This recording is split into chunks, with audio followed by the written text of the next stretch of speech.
سیدنا ادریس علیہ السلام ایک دن اپنے کام سے فارغ ہو کر بیٹھے تھے کہ ملک الموت آدمی کی صورت میں مہمان کے طور پر رات کو حضرت ادریس علیہ السلام کے دروازے پر آ پہنچے۔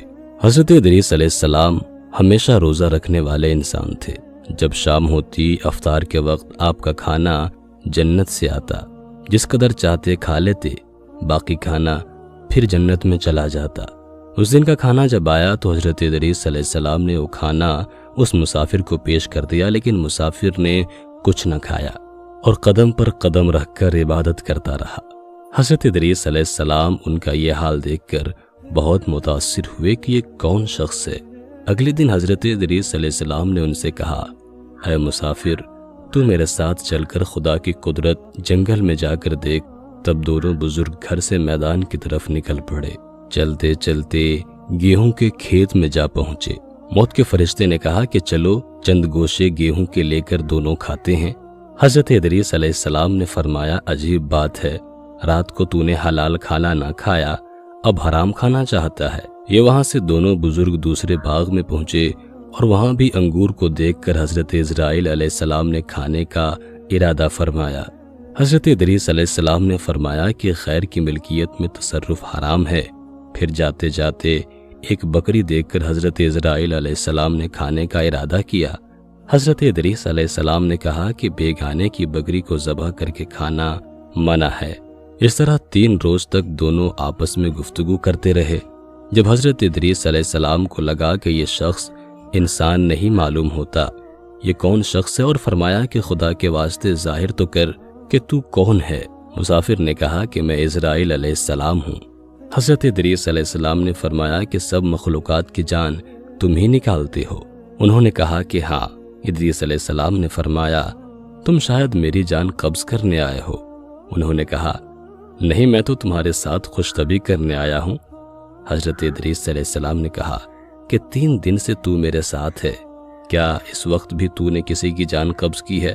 وہ بولے، تمام روحوں کو قبض کرنا ہمارے ہاتھ میں ایسے ہے جیسے تمہارے دونوں ہاتھوں کے نیچے روٹی رکھی ہوئی ہو، یعنی جس کی موت کا حکم ملتا ہے اللہ پاک کے حکم سے میں ہاتھ بڑھا کر اس کی جان قبض کر لیتا ہوں۔ اور بولا، اے حضرت ادریس علیہ السلام، میں چاہتا ہوں کہ تیرے ساتھ رشتہ داری قائم کروں۔ حضرت ادریس علیہ السلام نے فرمایا کہ میں تیرے ساتھ رشتہ داری قائم کروں گا، آپ مجھ کو روح قبض کرنے کی کرواہٹ سکھا دیں تاکہ مجھے زیادہ خوف ہو اور عبرت ہو، میں اپنے خالق کی اور بھی زیادہ عبادت کروں۔ ملک الموت نے کہا کہ میں اللہ کی خوشی کے بغیر کسی کی جان قبض نہیں کر سکتا۔ تب حضرت ادریس علیہ السلام نے خداوند قدوس کی بارگاہ میں عرض کی اور پھر جان قبض کرنے کا حکم ملنے پر جان قبض کر لی گئی۔ پھر موت کے فرشتے نے خدا کی بارگاہ میں دعا مانگی اور اللہ پاک نے ان کو زندہ کر دیا۔ حضرت ادریس علیہ السلام نے ملک الموت کو اپنی گود میں لے لیا اور دونوں نے آپس میں رشتہ داری قائم کر لی۔ پھر موت کے فرشتے نے ان سے پوچھا، اے ادریس علیہ السلام، جان نکلنے کی تلخی کیسی تھی؟ وہ بولے، جیسے کسی زندہ جانور کی کھال سر سے پاؤں تک ادھیڑی جاتی ہے۔ موت کے فرشتے نے کہا کہ اے بھائی، قسم ہے رب العالمین کی، جیسے میں نے تیرے ساتھ احسان کیا اور جتنی آسانی میں نے آپ کے ساتھ کی، ایسا میں نے کسی کے ساتھ نہیں کیا۔ حضرت ادریس علیہ السلام نے فرمایا، اے بھائی، مجھے دوزخ کے دروازے تک لے چل تاکہ اس کو دیکھ کر مجھے خوف الہی زیادہ ہو اور میں زیادہ عبادت اور بندگی کروں۔ تب موت کے فرشتے نے اللہ کے حکم سے ان کو دوزخ کے 7 طبق دکھائے۔ پھر حضرت ادریس علیہ السلام بولے، اے بھائی، مجھے جنت دیکھنے کی آرزو ہے، دیکھ کر خوشی حاصل کروں اور عبادت زیادہ سے زیادہ کروں۔ موت کے فرشتے حضرت اسرائیل علیہ السلام ان کو جنت کے دروازے پر لے گئے۔ پھر انہوں نے جنت کے مناظر اپنی آنکھوں سے دیکھے۔ پھر کہنے لگے، اے بھائی، میں جان کی تلخی سہ چکا ہوں، پھر دوزخ بھی دیکھی اور میرا جگر پیاس کے مارے جل رہا ہے، اجازت ہو تو بہشت میں جا کر ایک پیالہ جام پی لوں۔ تب انہوں نے کہا، ہاں، اگر تم واپس آنے کا وعدہ کرو۔ شاید پیاس کی وجہ سے حضرت ادریس علیہ السلام نے واپس آنے کا وعدہ کر لیا اور اللہ تعالیٰ کے حکم سے اپنی جوتیاں درخت توبہ کے نیچے چھوڑ کر بہشت میں داخل ہو گئے، کیونکہ باہر آنے کا وعدہ کیا تھا۔ اور نالین کو بھی درخت کے نیچے چھوڑائے تھے۔ کچھ دیر بعد موت کے فرشتے نے ان کو آواز دی، اے بھائی دیری مت کرو۔ تو جواب میں حضرت ادریس علیہ السلام نے فرمایا، اے مہربان، اللہ تعالیٰ فرماتا ہے کہ ہر نفس کو موت کا مزہ چکھنا ہے۔ اب تو میں نے موت کا مزہ چکھ لیا ہے اور میں دوزخ میں بھی پہنچ چکا ہوں، اور یہ بھی اللہ عز و جل فرماتا ہے کہ ان کو وہاں کوئی تکلیف نہ پہنچے گی اور نہ ہی ان کو وہاں سے نکالا جائے گا، یعنی جو جنت میں گیا واپس نہ نکالا جائے گا۔ اے بھائی اب میں ہرگز نہیں آؤں گا۔ بارگاہ الہی سے آواز آئی، اے اسرائیل علیہ السلام، تو حضرت ادریس علیہ السلام کو چھوڑ کر چلا جا، میں نے ان کی تقدیر میں یہی لکھا تھا۔ حضرت ادریس علیہ السلام موت کا مزہ چکھ کر اور دوزخ کو بھی دیکھ کر جنت میں جا رہے تھے۔ تب حضرت اسرائیل علیہ السلام بولے، ہر نبی پر جنت حرام ہے جب تک کہ جنت میں خاتم الانبیاء حضرت محمد مصطفیٰ صلی اللہ تعالیٰ علیہ وآلہ وسلم داخل نہ ہو۔ پھر آواز آئی، اسرائیل علیہ السلام، میں بہشت کو دریغ نہیں رکھتا، لیکن پہلے بہشت میں محمد صلی اللہ علیہ وسلم داخل ہوں گے، ان کے بعد ان کی امت داخل ہوگی۔ حضرت ادریس علیہ السلام تو بہشت میں چلے گئے اور ان کے سب فرزند ان کے جدائی میں گریہ اور زاری کرنے لگے، ان کی یاد میں آنسو بہاتے اور بہت روتے۔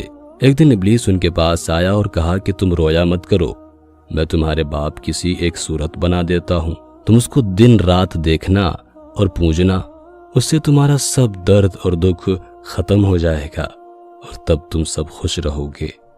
اب ابلیس لعین نے ایک ایسی صورت بنائی کہ حضرت ادریس علیہ السلام کی شکل اور اس مورتی میں کوئی فرق نہ تھا، اور وہ لوگ اس صورت کو پوجا کرتے تھے، یہاں تک کہ دھیرے دھیرے بت پوجنے کا رواج پورے دنیا میں پھیل گیا۔ پورب سے لے کر پچھم تک یہ رواج جاری رہا۔ کوئی آدمی اللہ تبارک و تعالیٰ کو نہ جانتا، نہ کسی کے پاس علم تھا اور نہ ہی اچھا عمل۔ بعد میں خدا تعالیٰ نے حضرت نوح علیہ السلام کو ان پر پیغمبر بنا کر بھیجا تاکہ ان کو ہدایت کی راہ بتائے۔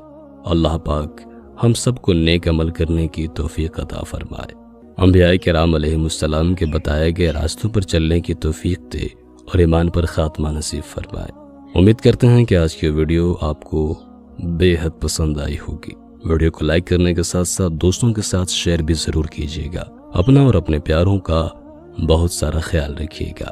اللہ حافظ۔ بسم اللہ الرحمن الرحیم۔ السلام علیکم دوستو، مکہ سے نکلنے کے بعد نبی کریم صلی اللہ علیہ وآلہ وسلم نے اپنے یار غار کے ساتھ غار ثور میں 3 دن قیام فرمایا تھا۔ آج کی ویڈیو میں ہم آپ کو اسی قیام کے بارے میں بتائیں گے کہ کس طرح اللہ نے آپ صلی اللہ علیہ وآلہ وسلم کی اس غار کے اندر حفاظت فرمائی اور یہ دن کیسے گزرے، یہ آپ کو تفصیل سے بتائیں گے۔ اس غار کے اندر کیا حالات و واقعات پیش آئے وہ بھی آپ کو بتائیں گے۔ پیارے دوستو، یاد رہے کہ نبی کریم صلی اللہ علیہ وآلہ وسلم رات کے وقت ہی مکہ سے روانہ ہوئے تھے، اور جب آپ صلی اللہ علیہ وآلہ وسلم جبل ثور پر پہنچے، قدرت کی منشا یہ تھی کہ آپ صلی اللہ علیہ وآلہ وسلم یہاں قیام فرمائیں۔ لہٰذا آپ صلی اللہ علیہ وآلہ وسلم نے اس غار میں، جسے غار ثور کہا جاتا ہے، قیام کا ارادہ فرمایا۔ جب آپ صلی اللہ علیہ وآلہ وسلم اپنے ساتھ سیدنا حضرت ابو بکر رضی اللہ تعالی عنہ کے ساتھ غار کے دہانے تک پہنچے تو حضرت ابو بکر رضی اللہ تعالی عنہ نے عرض کیا، قسم اس ذات کی کہ جس نے آپ کو حق دے کر بھیجا، آپ ذرا ٹھہریے، پہلے غار میں داخل ہوں گا۔ اگر غار میں کوئی موذی کیڑا ہوا تو کہیں وہ آپ کو نقصان نہ پہنچا دے۔ چنانچہ حضرت ابو بکر صدیق رضی اللہ تعالی عنہ غار میں داخل ہوئے۔ انہوں نے غار کو ہاتھوں سے ٹٹول کر دیکھنا شروع کیا۔ جہاں کوئی سوراخ ملتا اپنی چادر سے ایک ٹکڑا پھاڑ کر اس کو بند کر دیتے۔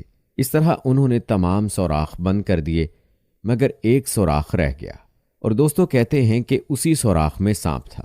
حضرت ابو بکر صدیق رضی اللہ تعالی عنہ نے اس سوراخ پر اپنی ایڑی رکھ دی۔ اس کے بعد حضرت صلی اللہ علیہ وآلہ وسلم غار میں داخل ہوئے۔ ادھر سانپ نے جب سوراخ پر ایڑی دیکھی تو اس پر ڈنگ مارا۔ دوستو کہتے ہیں کہ تکلیف کی شدت سے حضرت ابو بکر صدیق رضی اللہ تعالی عنہ کی آنکھوں سے آنسو نکل پڑے، لیکن انہوں نے اپنے منہ سے آواز نہ نکلنے دی، اس لیے کہ اس وقت حضرت صلی اللہ علیہ وآلہ وسلم ان کے زانوں پر سر رکھ کر سو رہے تھے۔ حضرت ابو بکر صدیق رضی اللہ تعالی عنہ نے سانپ کے ڈسنے کے باوجود اپنے جسم کو ذرا سی بھی حرکت نہ دی، نہ آواز نکالی کہ کہیں حضور صلی اللہ علیہ وآلہ وسلم کی آنکھ نہ کھل جائے۔ تاہم آنکھ سے آنسو نکلنے کو وہ کسی طرح روک نہ سکے، وہ حضور صلی اللہ علیہ وآلہ وسلم پر گرے۔ دوستو کہتے ہیں کہ آپ رضی اللہ تعالیٰ عنہ کے آنسو گرنے سے حضور صلی اللہ علیہ وآلہ وسلم کی آنکھ کھل گئی۔ آپ صلی اللہ علیہ وآلہ وسلم نے حضرت ابو بکر صدیق رضی اللہ تعالیٰ عنہ کی آنکھوں میں آنسو دیکھے تو پوچھا، ابو بکر کیا ہوا؟ انہوں نے جواب دیا، آپ پر میرے ماں باپ قربان، مجھے سانپ نے ڈس لیا ہے۔ آپ صلی اللہ علیہ وآلہ وسلم نے اپنا لعاب دہن سانپ کے کانٹے کی جگہ پر لگا دیا، اس سے تکلیف اور زہر کا اثر فوراً دور ہو گیا۔ دوستو کہتے ہیں کہ جب صبح ہوئی، حضرت صلی اللہ علیہ وآلہ وسلم کو حضرت ابو بکر رضی اللہ تعالیٰ عنہ کے جسم پر چادر نظر نہ آئی تو دریافت فرمایا، ابو بکر چادر کہاں ہے؟ انہوں نے بتا دیا، اللہ کے رسول، میں نے چادر پھاڑ پھاڑ کر اس غار کے سوراخ بند کیے ہیں۔ آپ صلی اللہ علیہ وآلہ وسلم نے دعا کے لیے ہاتھ اٹھا دیے اور فرمایا، اے اللہ، ابو بکر کو جنت میں میرا ساتھی بنانا۔ اسی وقت اللہ تعالیٰ نے وحی کے ذریعے خبر دی کہ آپ کی دعا قبول کر لی گئی ہے۔ سبحان اللہ۔ دوستو معلوم ہوا کہ حضرت ابو بکر رضی اللہ تعالیٰ عنہ نہ صرف نبی کریم صلی اللہ علیہ وآلہ وسلم کے رفیق غار ہیں، اور نہ صرف آپ دنیا میں نبی صلی اللہ علیہ وآلہ وسلم کے یار ہیں، بلکہ آپ جنت میں نبی صلی اللہ علیہ وآلہ وسلم کے رفیق ہوں گے۔ پیارے دوستو، ادھر قریش کے لوگ نبی اکرم صلی اللہ علیہ وآلہ وسلم کی تلاش میں اس